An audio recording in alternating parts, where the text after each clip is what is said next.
Hello, everyone. As you all know, we do our wake-up call session every week.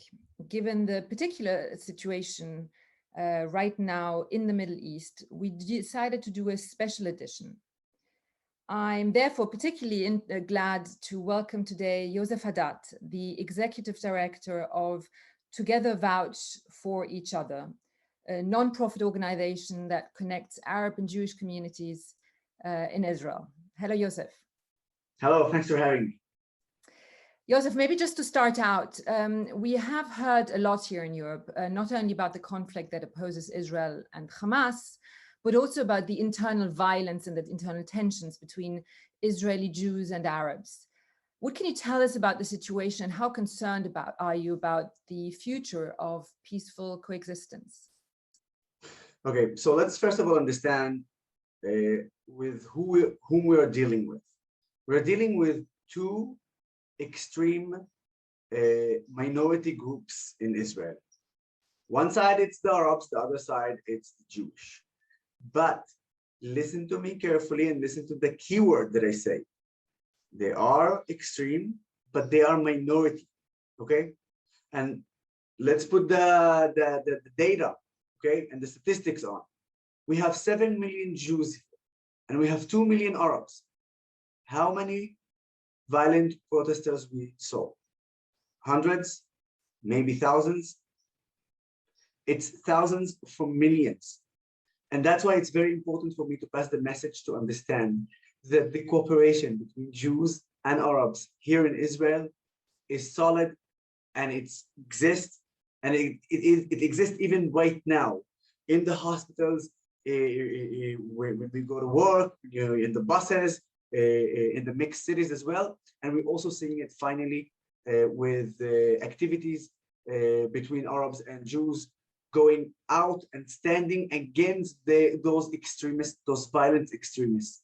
And one point we need to also share. Those violent extremists, the minority violent extremists, they're not even hitting, they're not targeting each other. They're not hurting each other.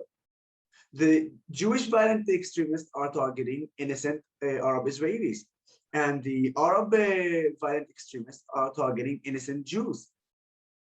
And this is something that we must know. That's why not only I have a huge faith in our society, not only I have a huge faith with this cooperation between Jews and Arabs, I actually know that. And we're going to come out of it stronger and better. And I'm glad that a lot of my society and in the Jewish society thinks like this. So please stop the generalization, and please, please, please, let's focus on the good people around the Israeli society. The extremists, we will deal with them. Thank you, Yosef. It's nice to have a message of hope these days. Let me ask you a second question. You're very outspoken about the fact that you are a proud Israeli. I'm a proud Arab. And a proud Arab, as you say. Could you tell me a little bit about the reaction, about how Jews, Arabs, Palestinians react to you? You're also very present on the media, on social media. What are the reactions? So it's basically the same as what we're saying, for instance, now when we're talking about the extreme minority. The extreme minority, whether it's violent and riots on the street, they're doing the same thing on the social media. They are showing themselves everywhere, and it's quite amazing, because in real life and in the social media, it's working the same thing. So let's take, for instance, what's happening in the Jewish society, and then I will talk about the Arab society, the Israeli Arab society. In my activity, I'm actually, as I said, proud Israeli and proud Arab, and because of that, both of those extreme groups have a problem with me, because I actually crush their agenda. Because their agenda, for instance, that all Arabs are terrorists and they don't want to be part of the Israeli society, comes Yoseph Haddad and the organization Together for Each Other and prove them wrong. And by the way, same thing for the Arabs. They say that all the Jewish are racists, and then comes the organization Together for Each Other and prove them that the absolute majority of the Jewish people here are not racist. So they have a huge problem with me. And I always say that, by the way, I understood that I'm in the right path when both of those extreme sides cooperate against us, I said, wow, then we're doing a really good thing. In terms of what's happening towards me, I can see that a lot of the Jewish society are supporting. They're supporting also publicly, especially throughout the social media, Facebook, Instagram, and Twitter, with huge followers that they have.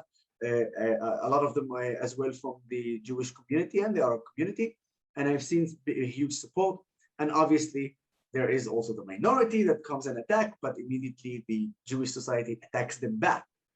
This is something amazing. On the other hand, in the Arab society, I don't see that. But I do want to explain and share with you what's happening behind the scenes. So what's happening is exactly what's happening also on the streets. The majority of the Israeli Arabs don't want those riots. They're against them. They're against any violence, but they are afraid. They're afraid to speak because anyone from those minorities, the extreme minorities, it can be very dangerous. I'm not joking. I get death threats, curses at me from them all the time, and I'm seeing it publicly and on private. On the other hand, the majority of the society, Israeli Arab society, they're sending me private messages. Most of those private messages goes, we are sorry for not speaking out loud, for not speaking publicly, but we do want to make sure you to understand that we support you. We do want to strengthen you, to tell you that we are with you. Sorry that we're not speaking out loud, because when some of them tried, they got attacked. They got attacked by those extremists. And they actually took a screenshot to show me when they spoke on what I'm doing, on how the cooperation should look like. Against those extremists, they got attacked badly. And I do understand because I feel it myself. The difference is that it's not that I don't care, but I say that enough is enough. And we need to move on. We need to do something about our future. And that's why I'm speaking out loud. And as for the Arab society, despite the fact that they are silent, I see their support behind the scene and in private messages. It is important. Hopefully in the future, we will stop being scared from those radicals. Thank you, Yosef.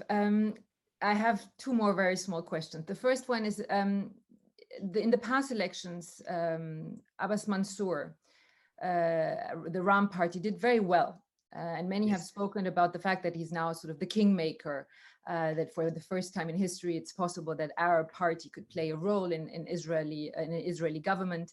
Now, with the ongoing situation and with the tensions, how do you evaluate the prospects of Arabs playing a political role from now? The Israeli Arabs want to play the political role. It's been like this for years. The only problem is with the representative. They're the one who was holding us until Mansour Abbas came and said, hey, I don't see any future with the joint list. I'm going to take myself out of the joint list and go by myself. And he managed to prove everyone that he was right, because he spoke about a cooperation. He spoke about being part of the coalition, part of the decision makers, while the joint list leaders doesn't really want that. And he won, despite the fact that the joint list has 6 seats in the Israeli parliament and the Mansour Abbas political party has only 4. But if you look at it, he is actually the biggest Arab party, because the joint list is assembled from 3 different parties. So being the biggest Arabic party, it shows that the Israeli Arabs, the Arabs that live in Israel, they're thirsty to be an integral part of the political map. They're thirsty to be in the decision table. And they want that power, and they want to be part of it. Now, ideologically, I have a huge difference with Mansour Abbas.